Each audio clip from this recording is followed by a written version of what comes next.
ಬಂದಿಯ ಗೌರಿಯನ್ನು ಹಾಗೆ ಯಾರು ಮಾತಾಡಿಸುವರಿಲ್ವಲ್ಲ, ಯಾರು ಮಾತಾಡಿಸುವವರಿಲ್ಲ. ಇರಲಿ, ಇಷ್ಟಕ್ಕೆ ನೋಯುವುದಲ್ಲ, ಇನ್ನೊಂದು ಕರ್ಮಾಂಗವನ್ನು ಕಾಣಬೇಕಾಗಿದೆ. ನೋಡೋಣ ಯಜ್ಞ ಕಾರ್ಯವು ಹೇಗೆ ನಡೆಯುತ್ತದೆ ಎನ್ನುವುದನ್ನು. ಯಜ್ಞ ವೇದಿಕೆ ಅಂತ, ಯಜ್ಞ ವೇದಿಕೆ ಅಂತ, ಯಜ್ಞ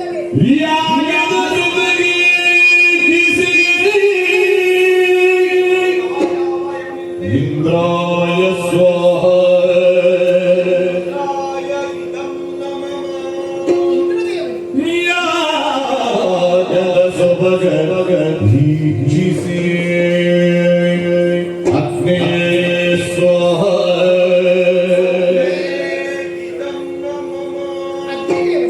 ಯಮಾಯ ಸ್ವಾಹ ಯಾಗದ ಸೊಬಗ ಈಗಿಸಿ ನಿರುತಿಯೇ ಸ್ವಾಹ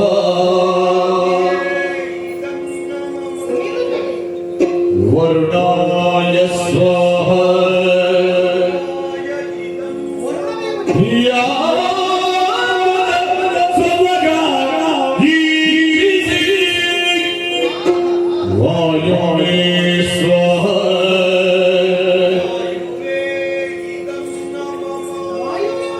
ಕುಬೇರಾಯ ಸ್ವಾಹ ಯಾಗದ ಸುಭಗ ಈಜಿಸಿ ಈಶಾಯ ಸ್ವಾಹ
ಉಂಟೆ ಪ್ರಪಂಚದಲ್ಲಿ?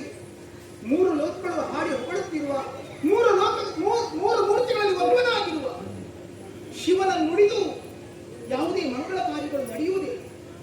ಆದರೆ ಲೋಕ ಕಲ್ಯಾಣಕಾರಕವಾಗಬೇಕಾದ ಯಜ್ಞವನ್ನು ತನ್ನ ಸ್ವಾರ್ಥಕ್ಕಾಗಿ, ತನ್ನ ದ್ವೇಷ ಸಾಧನೆಗೋಸ್ಕರವಾಗಿ ನಡೆಸುತ್ತಿದ್ದಾನಂತಾದರೆ ಇವನು ದಕ್ಷ ಬ್ರಹ್ಮನೂ ಅಲ್ಲ, ದಕ್ಷ ಪ್ರದೇಶ್ವರನೂ ಅಲ್ಲ, ಇವನೊಬ್ಬ ಪಾತಕಿ. ಇಂಥವನ ಮುಖ ನೋಡಕೂಡದು. ಇವನಿಗೆ ಬುದ್ಧಿ ಇತ್ತು, ಆದರೆ ಯಜ್ಞ ಕಾರ್ಯವನ್ನು ನಡೆಸುತ್ತಿರುವವರು ಸಾಮಾನ್ಯವರಲ್ಲ, ಭಗಭಗಾದಿ ಋಷಿಗಳು. ಇವರು ಅದನ್ನು ಹೇಳಬಹುದಾಗಿತ್ತು. ಹಾಗಾದರೆ ಶಿವನನ್ನು ಧಿಕ್ಕರಿಸಿ ನೂತನವಾದಂತಹ ಮಂತ್ರ ತಂತ್ರಗಳಿಂದ ಯಜ್ಞವನ್ನು ನಡೆಸುತ್ತಿದ್ದಾರಂತಾದರೆ ಎಂತಹ ದುರ್ಮತಿಗಳಿವರು. ಶಿವನಿಲ್ಲದಲ್ಲಿ ತಾನು ಹೋಗಲಾರೆ ಎನ್ನುವ ಹಾಗೆ ದೇವತೆಗಳು ಸುಮ್ಮನಿರಬೇಕಾಗಿತ್ತು. ಹಾಗಾದರೆ ದೇವತೆಗಳು ಮುಂದಾಗಿ ಬಂದಿದ್ದಾರೆಂತಾದರೆ ಇವರಿಗೆ ಇಂತಹ ದುಷ್ಟತನವಂತರು, ಇಂತಹ ಪಾತಕಿಗಳು, ಇಂತಹ ದುಷ್ಟರು, ಇಂತಹ ದುರ್ಮತಿಗಳು ಸೇರಿದ ಈ ಸಭೆಗೆ ನಾನು ಯಾಕೆ ಬಂದೆ ಶಿವನೇ? ನಾನು ಯಾಕೆ ಬಂದೆ? ನಾನು ಯಾಕೆ ಬಂದೆ? ಹೇಳಿದರಲ್ಲ.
ನಾನೇ ಹಠ ಹಿಡಿದು ಬಂದೆ. ಸತ್ಯವಾಯಿತು, ಆಮಂತ್ರಣ ಇಲ್ಲದೆ ಯಾರು ಎಲ್ಲಿಗೂ ಹೋಗಕೂಡದು. ಹೋದರೆ ಅವಮಾನವಾಗುತ್ತದೆ ಎನ್ನುವುದು ನನ್ನನ್ನು ನೋಡಿ ಪ್ರಪಂಚಕ್ಕೆ ಪಾಠವಾಯಿತು. ನಾನು ಮತ್ತೆ ಕೈಲಾಸವನ್ನು ಸೇರಿಕೊಳ್ಳದೆ ನನ್ನ ರಸ ಕೇಳಿಯಾಳು. ಗೌರಿ, ತವರು ಮನೆಯಲ್ಲಿ ಯಜ್ಞ ಕಾರ್ಯ ಹೇಗೆ ನಡೆಯಿತು? ಏನೆಂದಾಡಲಿ ನಾನು? ಈಶಾನ್ಯ ಭಾಗ ಶೂನ್ಯವಾಯಿತು ಎನ್ನಲೇ, ನನಗೆ ಅವಮಾನವಾಯಿತು ಎನ್ನಲೇ. ನನ್ನ ಅವಮಾನದ ವಿಚಾರವನ್ನು ಕೇಳಿದರೆ ಪರಶಿವನು ಲೋಕವನ್ನೇ ಸುಟ್ಟಾರು. ಇಲ್ಲ, ಅಂತ ಅನರ್ಥಕ್ಕೆ ನಾನು ಕಾರಣನಾದ ಕೂಡದು. ಈ ಅವಮಾನಿತವಾದ ಮುಖವನ್ನು ಹೊತ್ತು ನಾನು ಮತ್ತೆ ನನ್ನ ಗಂಡನ ಮನೆಯನ್ನು ಸೇರಲಾರೆ. ಹಾಗಿದ್ದು ನಾನು ಇಲ್ಲಿಯೇ ಉಳಿಯಲೇ? ಇಲ್ಲಿ ನಾನು ಯಾರಿಗೆ ಬೇಕಾಗಿದ್ದೇನೆ? ಕಾಣುತ್ತ ತಾಯಿ ತಂದೆಯನ್ನು ಮಾತನಾಡಿಸದೆ ಹೋದರು. ಬೀದಿಯಲ್ಲಿ ಬಿದ್ದ ಮಾಂಸದ ಮುದ್ದೆಯಂತಾದೆ. ತಂದೆ ತಾಯಿಗಳಿಗೆ ಬೇಡದ ಮಗಳಾದೆ. ಅತ್ತ ತವರು ಮನೆಗೆ ಬೇಡದ, ಗಂಡನ ಮನೆಗೆ ಹೋಗದ ಹೆಣ್ಣಿಗೆ ಏನು ಗತಿ? ಗತಿವಂತೆ ಗತಿವಂತೆ ದೇಹತ್ಯಾಗ,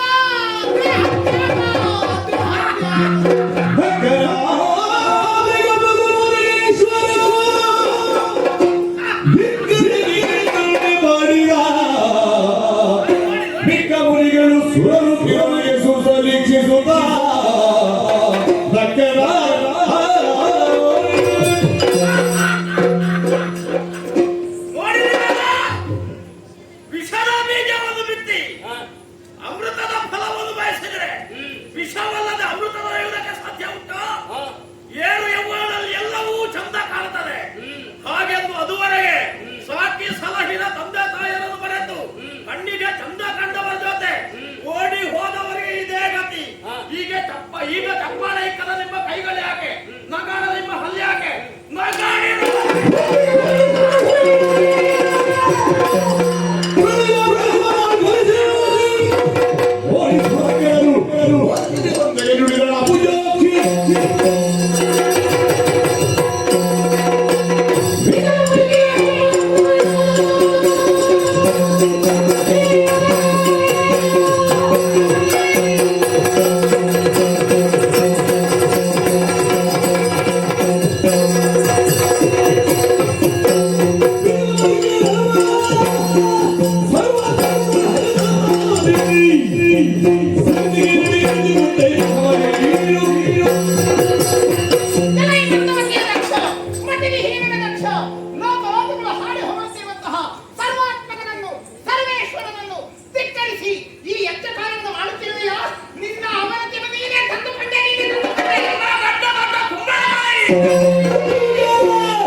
ನಾನು ಯಾವ ನನ್ನ ಯೋಗ್ಯತೆ ಎನ್ನುವುದನ್ನು ಮರೆತೀರಾ?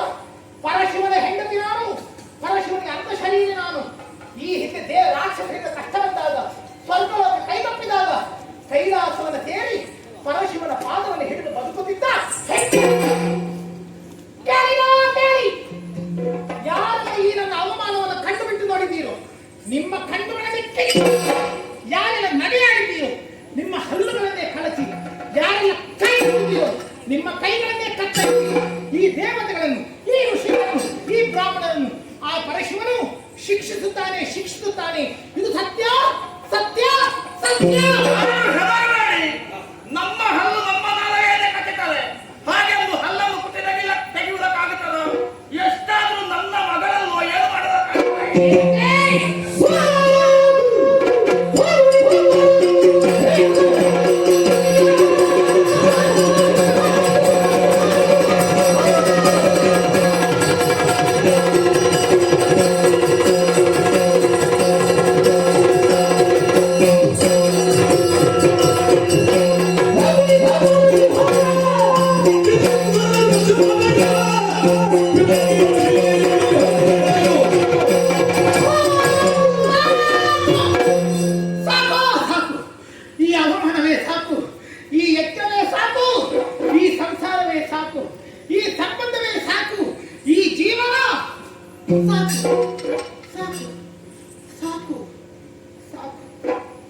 ಏನಂದೇ? ನಿನ್ನ ಮಗಳು, ನಿನಗಿರುವಂತಹ ಅಹಂಕಾರವನ್ನು, ನಿನ್ನಿಂದ ಪಾರಿದವಾದಂತಹ ಶರೀರವಿದು. ಯಾರೇ ಆಗಲಿ ಇನ್ನು ಮುಂದೆ ಪ್ರಪಂಚದಲ್ಲಿ ದಕ್ಷಿಣ ಮಗಳು ದಾಕ್ಷಾಯಿಣಿ ಎನ್ನುವಂತ ಹೆಸರಲ್ಲಿ ಹೇಳದಿರಲಿ ಇದು ನಿನ್ನಿಂದ ಅವಮಾನಿತವಾದ ಈ ಶರೀರವನ್ನು ಹೊತ್ತು ಅರಕ್ಷಣವನ್ನು ಬದುಕಿರುವುದಿಲ್ಲ. ಕಾಣುತ್ತಿರುವಂತಹ ಈ ಅಗ್ನಿಕುಂಡಕ್ಕೆ ಈ ನನ್ನ ಶರೀರವನ್ನು ಅವಳನ್ನು ಮುಟ್ಟಿದ್ರೆ ಜಾಗ್ರತೆ. ಯಾರಿಗೆ ಬೇಕು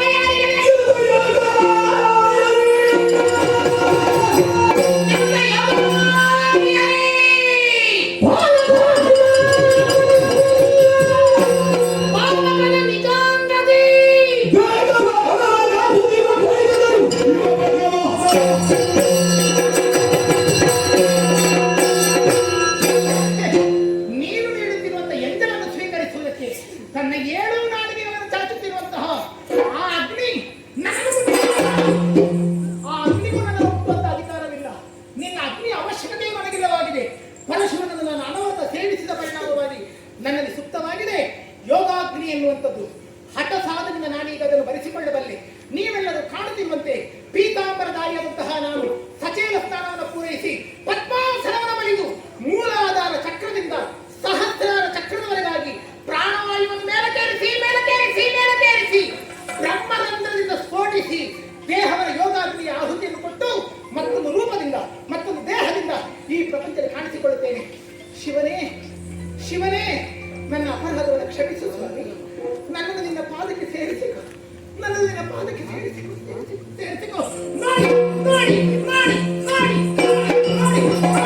ಓಂ ನಮಃ ಶಿವಾಯ.